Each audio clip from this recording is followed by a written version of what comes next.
our lives for that long and not knowing that she was dead. And speechless, I'm gonna pray. Their body to be in an apartment for a very lengthy period of time and not contact authorities, that raises a lot of concerns for us. Denise Middleton, a 26-year-old woman, was 8.5 months pregnant when she was found dead inside her own apartment, her body so decomposed that it had begun to mummify.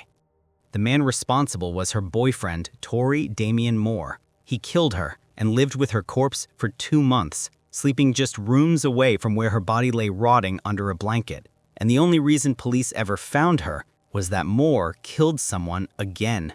But before we get to how this nightmare unfolded, let me take you back to where their paths crossed, because there were warning signs everywhere that could have saved Denise's life and the life of her unborn son. Years old. She was 8.5 months pregnant at the time of her death. The defendant was found guilty after a very brief period of deliberation by the jury. This trial began on Monday. They effectively began deliberating today, and the jury announced that they had a verdict shortly after 11. The defendant was found guilty of... The relationship between Denise and Tory was already showing cracks long before that October night in 2022.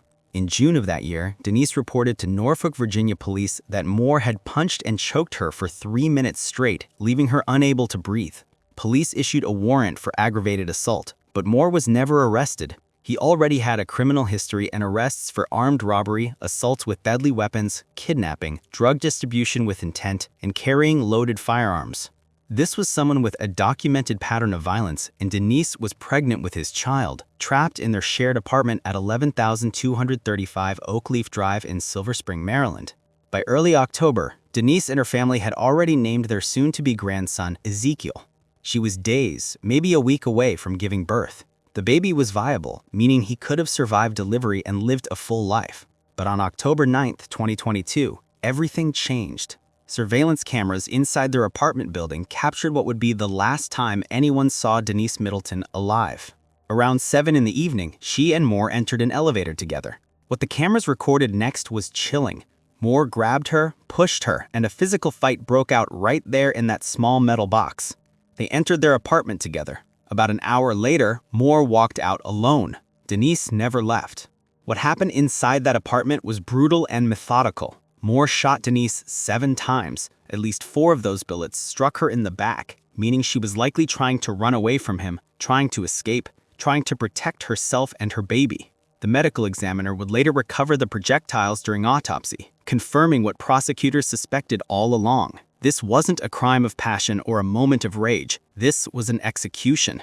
And then Moore did something that still shocks investigators to this day. He just left. Not to turn himself in or out of guilt or panic. He traveled to North Carolina and California, gone for about 26 days, while Denise's body began decomposing in their bedroom. But here's where it gets even more disturbing. His phone records from those weeks revealed the picture of a man trying to figure out how to get away with murder. His search history included queries like how long does it take for a dead body to smell, and how to move a dead body without being seen. He even searched for defenses for murder, already planning his legal strategy while his girlfriend and unborn child lay dead in his apartment. When Moore finally returned to Silver Spring, he didn't call the police. He moved back into the apartment and continued living there like nothing had happened. Denise's body was left under a blanket in the bedroom, her remains in an advanced stage of decomposition. The smell must have been overwhelming, but Moore adapted. Police would later find him sleeping in the dining room, right next to the handgun he'd used to kill her, the same gun he'd use again. There was a dispute and Moore opened fire on the 61-year-old man in an execution-style murder. Just incredible. When police tracked Moore down across the street inside his apartment, they also made a gruesome discovery: his girlfriend, Denise Middleton, dead. For 2 months, Moore lived with Denise's corpse. Think about what that means. He woke up every day in that apartment. He ate meals there. He slept there, all while knowing his girlfriend's body was decomposing just feet away along with their unborn son, who never got the chance to take his first breath. Neighbors and the building management didn't know, and Moore might have gotten away with it for even longer if he hadn't killed again. On December 7th, 2022, exactly 2 months after murdering Denise, Moore walked into a dash-in convenience store at 11,115 New Hampshire Avenue. The store was directly across the street from his apartment building. He'd actually been banned from this store before, but that didn't stop him. He selected an iced tea from the cooler and approached the counter where 61-year-old Ayalu Wandimu was working. What happened next was captured on the store's surveillance cameras and would ultimately expose everything Moore had been hiding. Ayalu Wandimu had been working at that convenience store for years. His widow would later describe him in court as my everything, a man who went to work every day to provide for his family. On December 7th, he was simply doing his job when Tory Moore walked in carrying that iced tea. An argument erupted between the two men. Witnesses and store footage showed Moore becoming increasingly aggressive, throwing items around the store. Wandimu, trying to defend himself and his workplace, picked up a pole. That's when Moore pulled out a handgun, the same weapon he'd used to kill Denise 2 months earlier, and opened fire. He shot Wandimu multiple times over an iced tea that probably cost less than $3. Moore ended another life without hesitation, without remorse.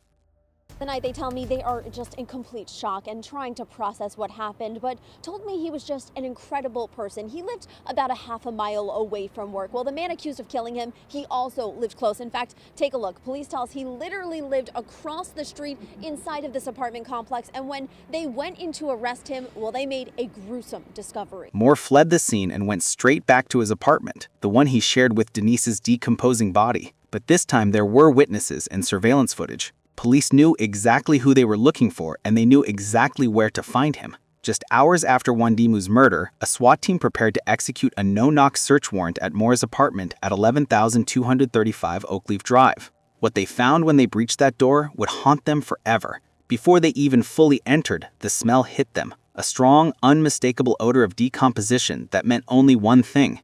There was a dead body inside. Officers found Moore in the apartment, and they found Denise. When detectives interviewed Moore after his arrest, his story was as disturbing as his actions. He admitted to shooting Wandimu. There was no denying that with all the surveillance footage. But regarding Denise, Moore spun a story that investigators saw right through. He claimed he found her dead when he returned from buying marijuana. He admitted to choking her a little bit earlier, but said he came back and she was just dead. When asked about the gun, he said he was pretty positive the same weapon was used, but denied killing her himself. What he told them about the woman in his apartment. Told detectives that he was in a relationship with a female who was pregnant and that there had been some type of fight between the two about 1 month prior that led to the victim becoming deceased. The evidence said otherwise. The elevator surveillance footage showed the physical altercation. The timing showed Moore leaving alone about an hour after they entered the apartment together. The autopsy showed 7 gunshot wounds, 4 in her back as she tried to flee from him. And most damning of all, his own phone searches. Denise's father, Dennis Middleton, spoke at a press conference after learning what happened to his daughter. His words were simple but heartbreaking. He said, "I'd really like to hear why.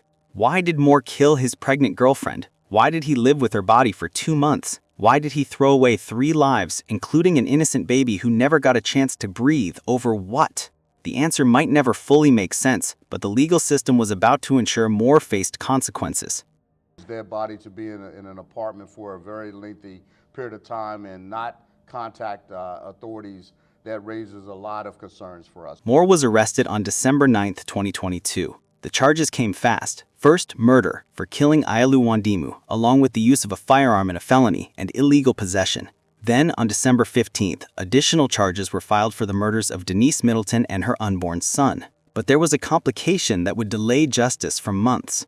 On December 19, 2022, Moore was ruled incompetent to try standing. A judge determined that due to schizophrenia and mental illness, he wasn't mentally capable of participating in his own defense. He was committed for psychiatric evaluation, held without bond while doctors assessed whether he could ever be tried. His defense attorneys would later argue that Moore's mental illness was so severe that it disconnected him from reality, pointing to the fact that he lived with Denise's body as evidence he wasn't in his right mind. But prosecutors saw it differently. They saw a man who knew enough to search online for how to hide a dead body, a man who traveled across state lines immediately after the murder, a man who returned and continued his life while taking calculated steps to avoid detection. That's not disconnection from reality, that's consciousness of guilt, and the courts would eventually agree. By July 26, 2023, Moore was declared competent to try standing. The psychiatric evaluations determined he understood the charges against him and could assist in his defense. We have breaking news out of Montgomery County, Maryland. A man has been found guilty of murdering his girlfriend and her unborn child. He is 33-year-old Tory Damian Moore. On May 16, 2024, a jury found Moore guilty of first-degree murder for killing the convenience store clerk. The evidence was overwhelming. There was no way around it. He murdered Wandimu in cold blood over an iced tea, and the jury saw right through any defense attempts to mitigate his actions. But the second trial would be even more significant, both for Moore and for Montgomery County legal history. In November 2024, Moore stood trial for the murders of Denise Middleton and her unborn son. This case wasn't just about proving Moore killed Denise. Prosecutors were also charging him with murdering a viable fetus, something that had never resulted in a conviction in Montgomery County before. The law recognized that Ezekiel was developed enough to survive outside the womb, making his death a separate murder charge. The trial ran from November 18th through November 22nd. Prosecutors presented the elevator surveillance footage showing the physical altercation between Moore and Denise. They showed the timeline proving Moore left alone and Denise never emerged. The defense tried to paint Moore as too mentally ill to have formed the intent to murder.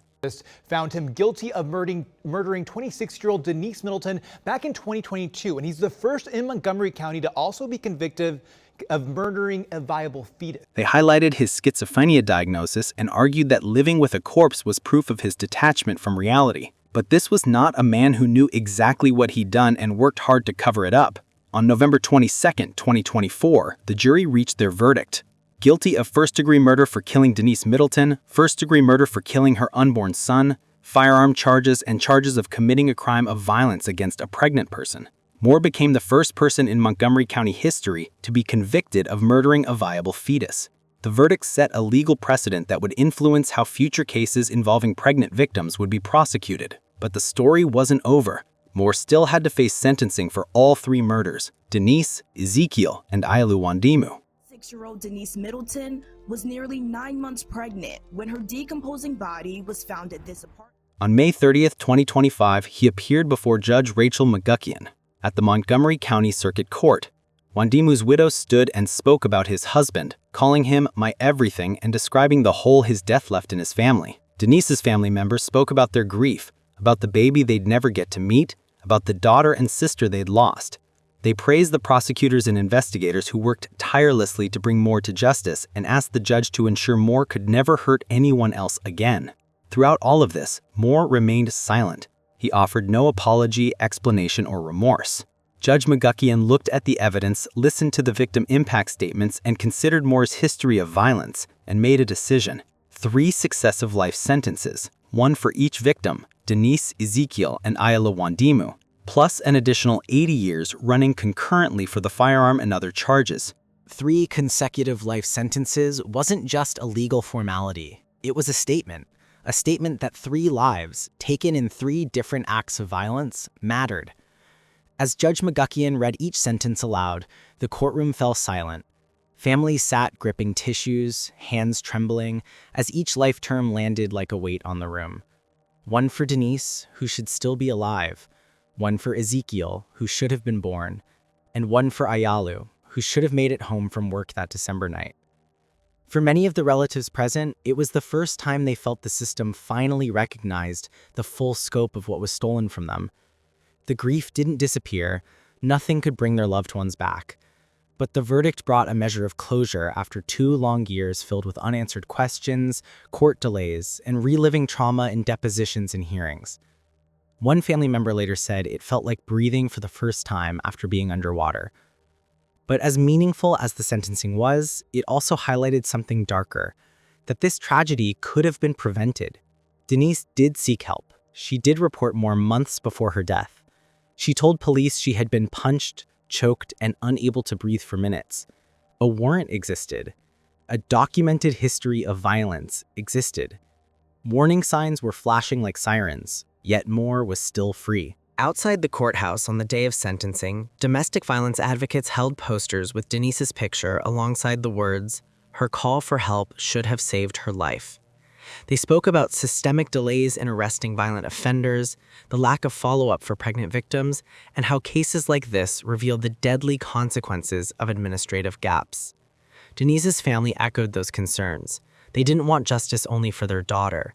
They wanted her case to spark reform. Making an arrest is just the first step. These crimes still need to be prosecuted by the state's attorney's office.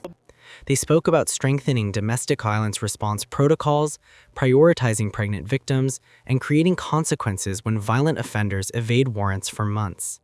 They hoped Ezekiel's recognition as a murder victim, a legal first for Montgomery County, would pave the way for greater protections for unborn, viable infants in future cases.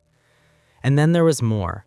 Throughout the entire hearing, he remained blank, expressionless, offering no apology, no explanation, no acknowledgement of the devastation he caused. His silence wasn't shock, it was chilling indifference. Prosecutors later said that his lack of remorse only reinforced the necessity of consecutive life sentences. This was not someone who made a mistake. This was someone who repeatedly chose violence, planned concealment, and posed an ongoing danger to anyone around him. When the hearing finally adjourned, families embraced one another in quiet, shaking sobs. It wasn't celebration, it was release, a step forward, a moment where, after months of waiting, the legal process finally aligned with the reality of their suffering. As they walked out of the courthouse with photos of Denise and Ayalehu held close, they carried not just the grief of what was lost, but the determination to ensure their loved ones' stories would fuel change. And that may be the final legacy of this case, a reminder that every report of violence is a chance to intervene, a chance to save a life. When the system misses that chance, the cost can be devastating. 3 lives stolen, a family shattered, a community forever changed. Until competency evaluations and trial delays, the verdict finally brought an end to the uncertainty that had consumed their lives. But as the families found a measure of closure, the community began wrestling with a different set of questions. How did Moore, with an open warrant for a violent assault and an extensive criminal history, manage to evade arrest for months? How is he able to roam freely across state lines? And how, in a densely populated apartment building, could a decomposing body remain undiscovered for 60 days? Local officials admitted afterward that the case exposed major weaknesses in warrant enforcement and interagency communication. Investigators revealed that Moore had no active supervision, no ankle monitor, and no check-ins, despite a documented pattern of escalating violence. Advocates argued that Denise's murder wasn't just the result of Moore's brutality, but also of systemic failures that allowed him opportunity after opportunity. Even within law enforcement, officers who responded to the Dash-In murder and later searched his apartment said the case would haunt them. Many had been first on the scene for domestic violence calls throughout their careers, and they recognized the pattern instantly. An early assault ignored or deprioritized, a predator emboldened, and a victim left tragically unprotected. As the story reached national attention, Denise's father said something that resonated widely. This shouldn't have been her story. She did everything she was supposed to do. And that is perhaps the most painful truth behind this case. Not just the violence itself, but the fact that there were so many chances to stop it, and none were taken. The consecutive nature of the sentences meant Moore would have to serve each life term back to back. With Maryland's parole system, he wouldn't be eligible for parole until he's in his 90s, if he even lives that long. For all practical purposes, Tory Damian Moore will die in prison. The case highlights something we see far too often in domestic violence situations. Denise had reported Moore's assault back in June 2022. There was a warrant for his arrest. He had a documented history of violence. But somehow, he was still free 4 months later to kill her and their unborn child. How many other victims could have been saved if that warrant had been executed? If Moore had been arrested when Denise first reported being choked until she couldn't breathe? Let me know what you think in the comments section. Click on one of the cards on your screen to see more videos like this.